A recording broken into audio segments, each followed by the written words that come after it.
Assalamualaikum warahmatullahi wabarakatuh. Bertemu lagi dengan channel saya, channel yang membahas tentang seputar broiler. Yalah rekan-rekan semuanya, pada hari ini umur ayam saya telah berumur 8 hari.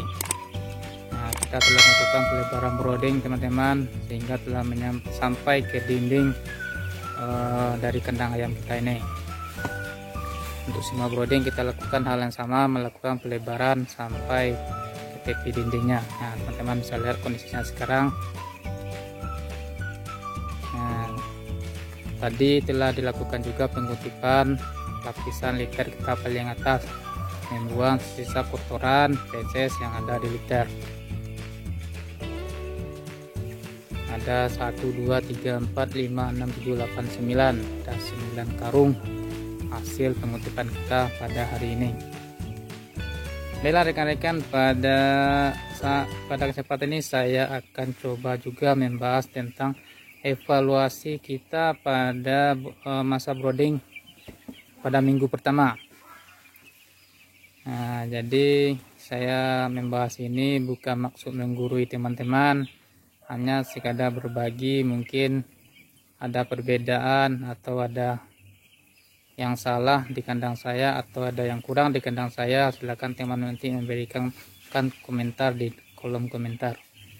Baiklah, yang menjadi evaluasi kita pada minggu pertama pada masa brooding ini, yang pertama adalah persiapan kita sebelum check-in DOC. Persiapan ini harus betul-betul maksimal teman-teman. Nah, yang menjadi patokannya kita adalah kita usahakan kandang ini punya masa istirahatnya atau masa kosongnya. Jadi teman-teman sebaiknya setelah ayam panen dilakukan segera pencucian kandang dan semua peralatan-peralatan lainnya, peralatan makan, peralatan minum, tirai, dan semua yang berhubungan nantinya saat ayam check-in. Nah, ini bertujuan agar untuk memutus mata rantai perkembangbiakan penyakit pada brooding sebelumnya. Minimal 1 minggu teman-teman kita punya waktu untuk istirahat kandang. Selain untuk istirahat kandang, juga untuk istirahat bagi saudara-saudara kita yang bekerja di kandang. Yang kedua yang menjadi evaluasi kita pada masa brooding ini adalah ruang brooding jangan terlalu padat atau terlambat melakukan pelebaran teman-teman.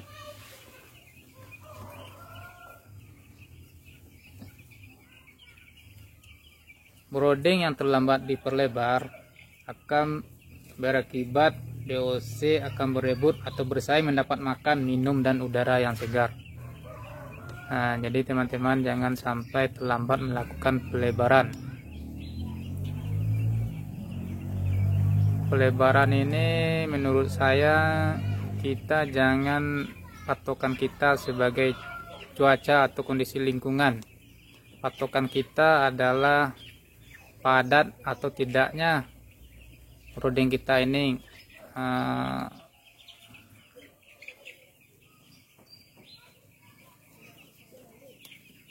jadi walaupun hari hujan, hari mendung, lakukan pelebaran secepatnya.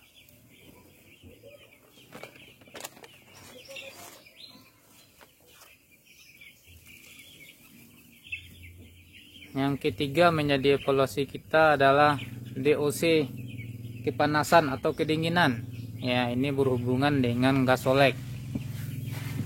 Ini teman-teman, gas olek. Kebetulan di tempat saya ini menggunakan gas olek. Mungkin di tempat-tempat yang lain, teman-teman yang lain menggunakan jenis pemanas yang lainnya.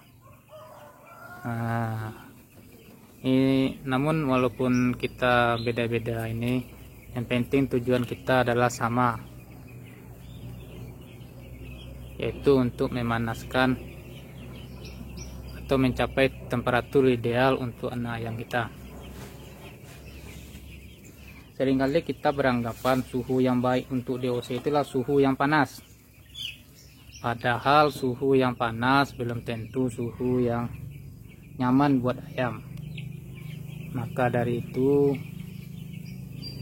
yang menjadi patokan kita adalah sebaran dari anak ayam. Nah, jika anak ayam berkumpul pada di bawah pemanas, berarti anak ayam kita kedinginan. Nah, ayam kita kedinginan. Nah, dengan arti kata suhu atau pemanas kurang berarti perlu kita tingkatkan. Nah, jika sebaliknya, jika anak ayam melingkar atau mendekati cigar atau cigar pelindung broiler kita ini, berarti anak ayam kepanasan. Suhu pemanas mesti kita turunkan. Jadi jika anak ayam menyebar merata di seluruh lingkaran brooding dan terlihat aktif memakan pakan ayam yang tercecah, berarti anak ayam telah berada dalam keadaan nyaman.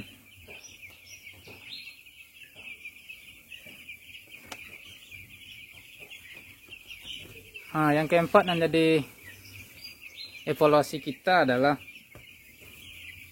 penggunaan atau memainkan tirai dalam dan tirai luar kita ini, teman-teman. Ya, tirai dalam, tirai luar. Baik itu pada siang maupun pada malam hari. Apalagi kita di kandang panggung terbuka. Kita beternak ayam sangat dipengaruhi oleh kondisi alam sekitar kita. Manajemen kita akan sedikit berbeda seandainya pada hari hujan atau pada musim hujan nih. Nah, kita sedikit agak ragu-ragu nantinya akan membuka tirai atau tidak. Nah, jadi tirai dalam ini biasanya saya pada hari pertama ayam check-in belum saya buka, itu juga tirai luar. Nah, pada hari kedua saya telah mulai angsur-angsur membuka tirai dalam kita ini, namun tirai luarnya belum. Nah, pada hari ketiga tirai dalam ini agak lebih lebar, lebih banyak.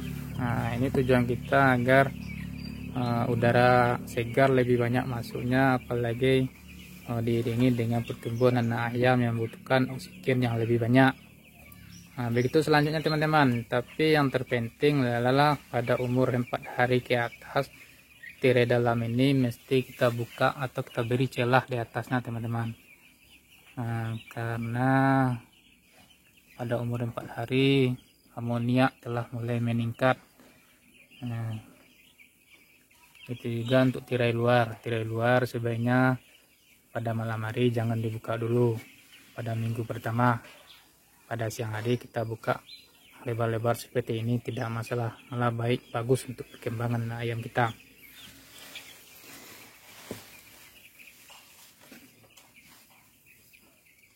Yang berikutnya, yang kelima yang menjadi evaluasi kita adalah masalah pencahayaan.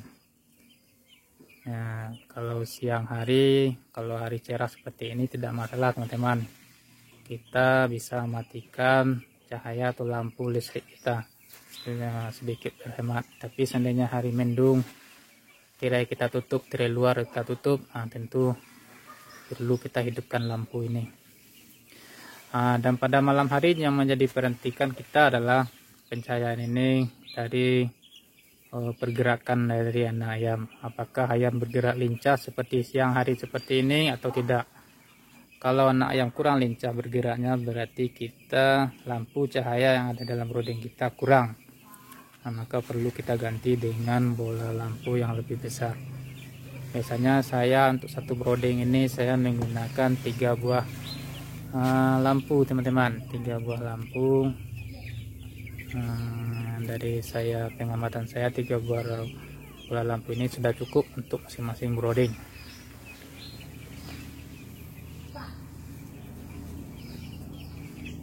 Nah, yang keenam yang menjadi evaluasi kita adalah sesering mungkin membangunkan anak ayam, apalagi anak ayam yang baru masuk umur 1, 2, 3 hari. Membangunkan anak ayam dengan cara memanggilnya seperti ini. Mungkin saat saya panggil anak ayam sekarang ini sudah tidak mendengarkan lagi. Masih mendengarkan teman-teman anak ayam saya panggil. Atau dengan cara memukul-mukul cigal seperti ini. Begini teman-teman.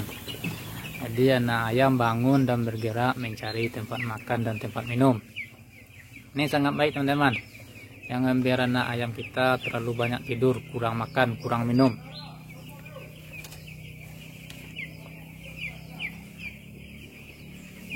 Yang ketujuh yang menjadi evaluasi kita pada masa brooding minggu pertama, inilah proses pengutipan dari lapisan paling atas dari liter kita ini.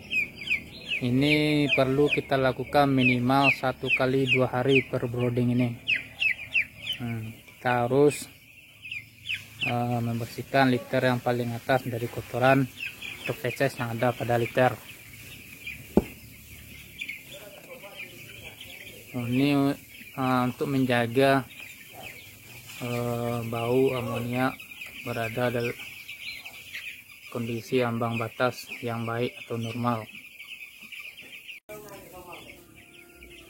Yang berikutnya yang jadi evaluasi kita adalah pakan ayam teman-teman. Ini pakan ayam harus tersedia secara kontinu di dalam baby chick ini. Jangan biarkan tempat makan kita ini kurang atau tidak ada pakan ayam, jangan sampai kosong. Seiring pelebaran atau perluasan brooding, tempat makan juga harus ditambahkan.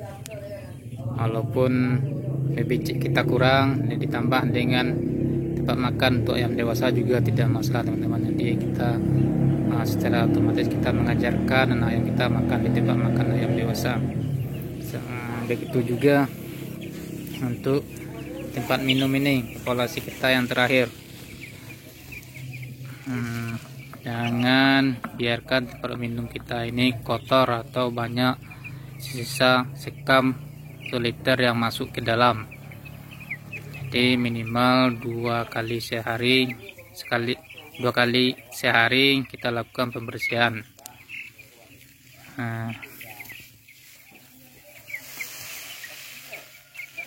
Begitu juga untuk jadwal pemberian obat-obatan dan vitamin. Biasanya saya pada hari pertama, kedua, atau ketiga saya memberikan vitamin. Pada hari ketiga, keempat, kelima saya memberikan obat-obatan antibiotik.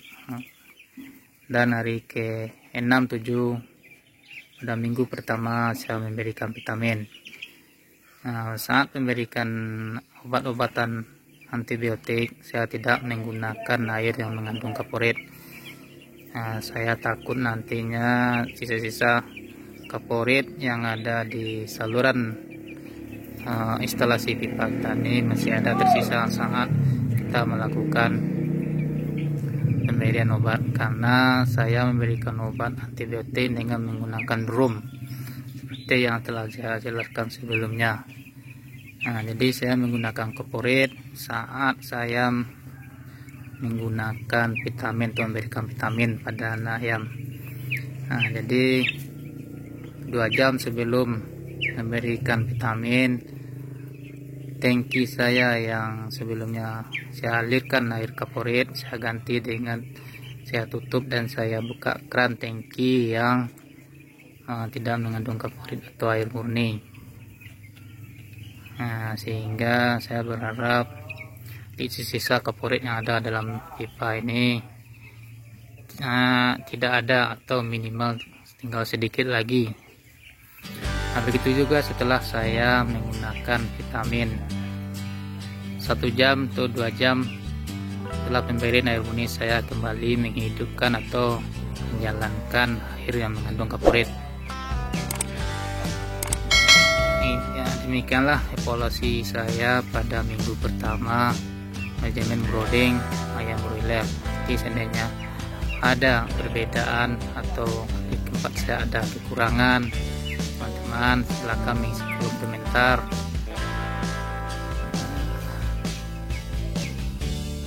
Demikianlah sekadar bagi saya pada video saya kali ini. Assalamualaikum warahmatullahi wabarakatuh.